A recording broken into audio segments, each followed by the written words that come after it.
During the Civil War, Missouri was claimed by both the Confederate and the Union side and actually had two different governments set up to represent each side. From the very beginning of this state, in 1821, Missouri was predominantly a slave state, with most of the residents there traveling up from the southern states up the Mississippi River to reside there. Although officially during the Civil War, Missouri would remain a part of the Union, when it became a state, the Missouri Compromise of 1820 ensured that Missouri could enter the Union as a slave state, even though they were further north than the line where slavery became illegal. Now, in order for Missouri to get what they wanted in this matter, the state of Maine would have to join the Union as a free state to balance things out. By 1854, the Underground Railroad was becoming quite large.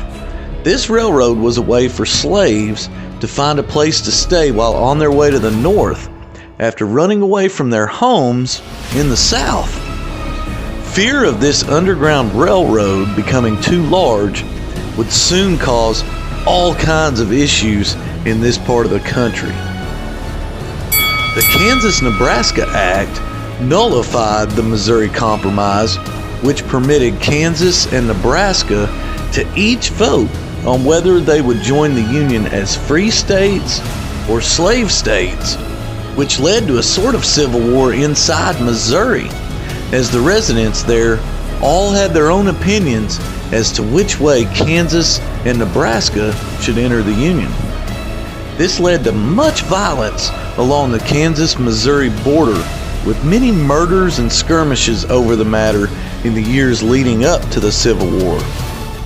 Now, Kansas initially approved a pro-slavery constitution called the Lecompton Constitution, which would make slavery legal in the state of Kansas. This made the majority of people in Missouri very happy, but there was one issue with this constitution. The United States Congress rejected it and refused to honor it, so Kansas was forced by the U.S. government to instead adopt an anti-slavery constitution called the Wyandotte Constitution, which got Kansas admitted into the Union in January of 1861. These events only led to much more violence along the border shared between Kansas and Missouri, which would continue and even lead up to the Civil War. By 1860, the population of Missouri had become more balanced, with both pro-slavery and anti-slavery residents almost being of equal proportions, as people from Europe migrated into the state over the years. But as war seemed inevitable, Missouri hoped to stay out of the conflict by refusing to send supplies and arms to either side, and even vowing to fight any troops from either side that entered into the state. And when Sterling Price presided over the Constitutional Convention to discuss the matter, it was agreed that Missouri would be a neutral state and would stay in the Union. What they didn't know, however, is that throughout the entire war, there would be a constant struggle between both the Union and the Confederate sides for this state, as it served as a sort of border state for the North and South, as well as its western border basically was considered the gateway to the West. And even though they remained in the Union, the Confederates always referred to Missouri as their 12th state. In the census of 1860, Missouri had a population of 1,182,012, with 114,931 of those being slaves, with St. Louis being the big theater for the state. Whoever could control St. Louis basically controlled the entire state.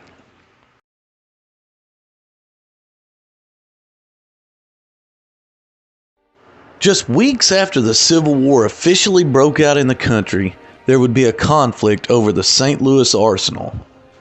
The Union side had sent reinforcements to the tiny arsenal, as the only other Union arsenal in the state, the Liberty Arsenal, had already been captured on April 20th by the secessionist militia. These reinforcements were also sent in response to several reports that Missouri Governor Jackson intended to use the Missouri militia to attack the St. Louis arsenal and steal the ammunition stored there. With the Union being deeply concerned about this, they evacuated all of the weapons to Alton, Illinois on April 29, 1861, before the governor could get to them. Simultaneously, Governor Jackson also called up the Missouri State Militia under the command of Brigadier General Daniel M. Frost for maneuvers at Camp Jackson, which was located in suburban St. Louis. On May 9th, a secret delivery of Confederate artillery had been delivered to Camp Jackson, which led to a Union attack on the militia the very next day. The Missouri General Assembly formed the Missouri State Guard, ran by Major General Sterling Price, to officially drive out any Confederate or Union armies in the state. However, unofficially, both the governor and General Price asked for Confederate troops to aid the state in driving Union troops out of the state. On June 11, 1861, a meeting was held at the St. Louis Planters House Hotel between Federal Commander of the Department of the West and Missouri Governor Jackson and General Price to basically discuss a truce between the state of Missouri and the Union, which quickly led to tensions rising to an even higher level when the two sides couldn't agree on anything. Governor Jackson and General Price wanted the Union to agree to disband its armies in the state and agree to remain only in St. Louis, while the rest of the state would remain under their militia armies, which were officially neutral. This was not something the Union was willing to do, and so nothing was accomplished in the meeting except a guarantee that more bloodshed would be soon on the horizon. Soon after the meeting, Jackson and Price's forces would come under attack in the battles of Boonville and Carthage, which led to Governor Jackson and his group fleeing south to Neosho, Missouri, and setting up their government there. But there was one major issue. They were now considered as a government in exile, and therefore had no power in the state anymore. They did, however, manage to pass an ordinance that enacted the state of Missouri's secession from the Union, and it was recognized by the Confederate government, but this was actually a big win for the Union side. On July 22, 1861, after Lyon's capture of Jefferson City, the Missouri Constitutional Convention declared that the governor's position in the state had been vacated. So on July 28th, they appointed former Missouri Supreme Court Chief Justice Hamilton Rowan Gamble as the new governor of the state of Missouri and agreed to comply with President Lincoln's requests. The 1st Missouri Volunteer Cavalry Regiment was formed and organized on September 6, 1861, and would follow.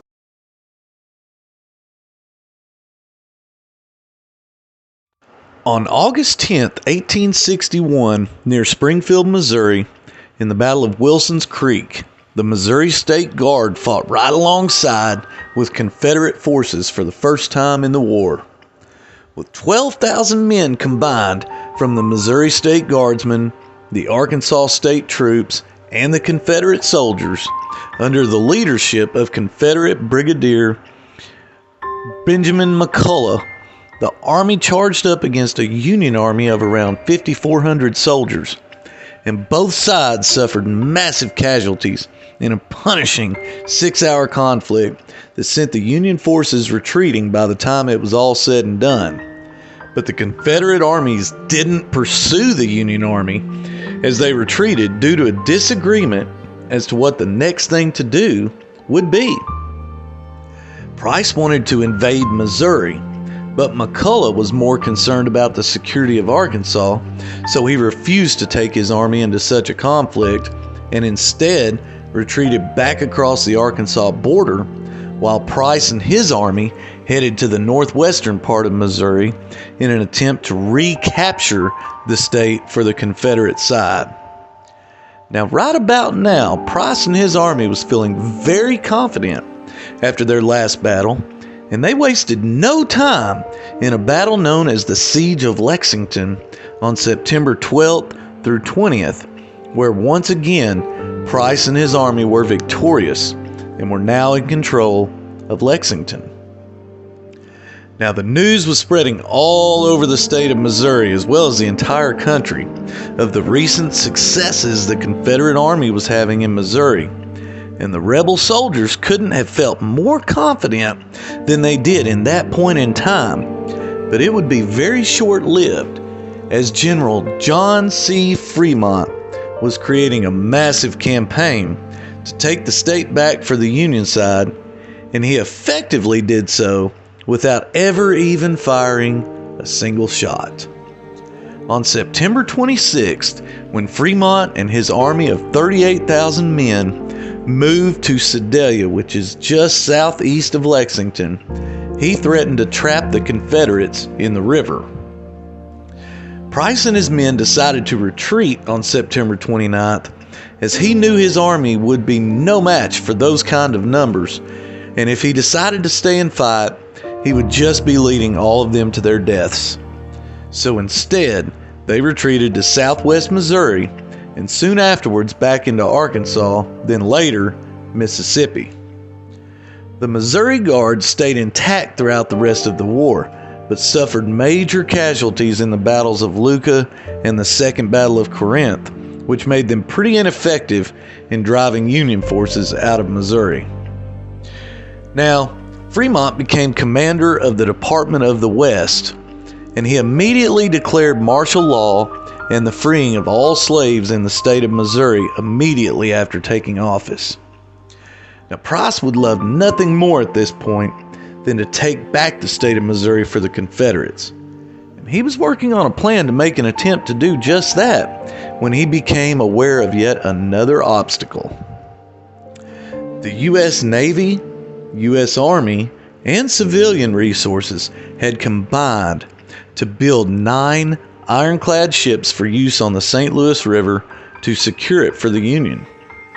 Now, this may not sound like much of an obstacle, but it was probably the biggest reason the North stayed in control of Missouri for the remainder of the war. The St. Louis Benton Barracks became the main place for Western troops to gain their training and battle after battle occurred as a result of all of these events. The Navy ships would accompany the Union armies all the way down the northern part of the Mississippi River until the Union Army had captured every single Confederate position north of Vicksburg, Mississippi. This put the Confederates on the defensive for most of the remainder of the war, alongside the defeats of Earl Van Horn, Benjamin McCulloch, and Price in the Battle of Pea Ridge in northwest Arkansas, which you can learn more about in the last video I did called Arkansas in the Civil War. I will leave the link to that video in the description of this one, just in case you want to go check that out after this video is over.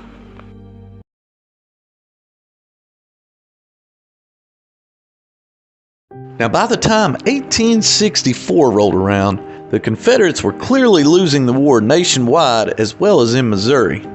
And if something didn't change fast, this war would soon be over. So with that knowledge, Sterling Price reassembled his Missouri Guard that had previously fought alongside the Confederate troops and decided to make one more major attempt at retaking the state of Missouri for the Confederate side. His first strike was in the southeastern part of the state. Then he moved north in an attempt to capture Fort Davidson, but he failed in that battle.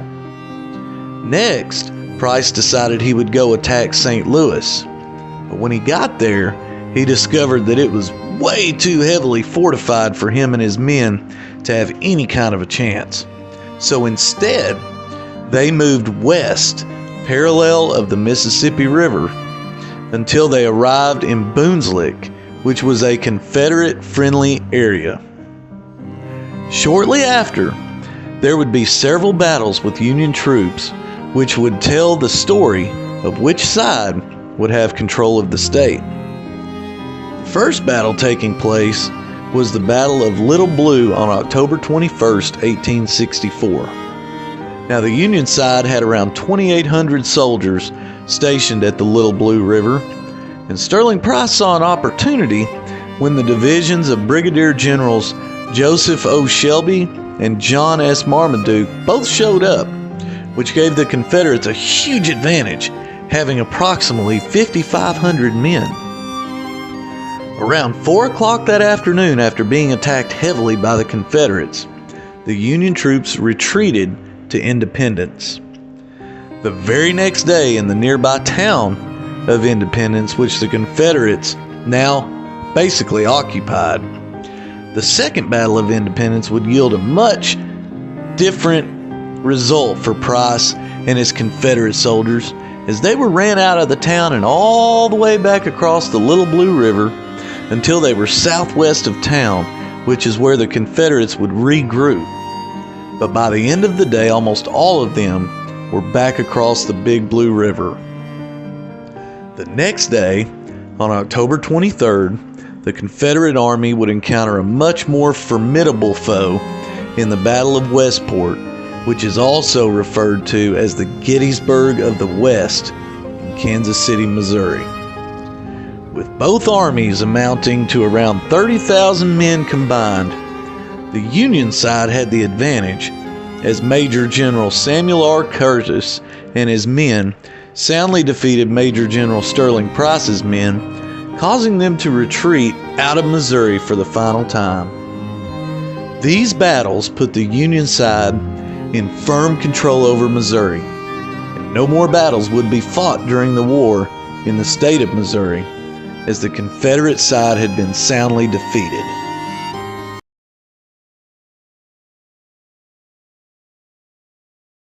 Now, some people actually believe that events in Missouri prior to the Civil War were actually huge contributors to the Civil War being fought. But regardless of what the final straw was, the entire country could clearly see that the war was inevitable, as the U.S. government was steadily trying to abolish slavery, and with the election of Abraham Lincoln, things would only become more intense. The events that happened in Missouri and in the entire region west of the Mississippi River tend to be overshadowed by the events that happen more towards the eastern part of the country. But these events in Missouri definitely played a huge part in the outcome of the war as a whole. I hope you have enjoyed this video.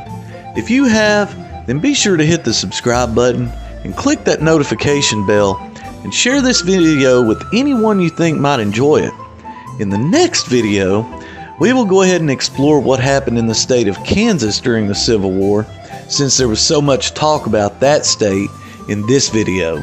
So be on the lookout for that video coming up soon. Now, this video is part of a new series where we are taking a journey to explore the events that happened in the Civil War state by state.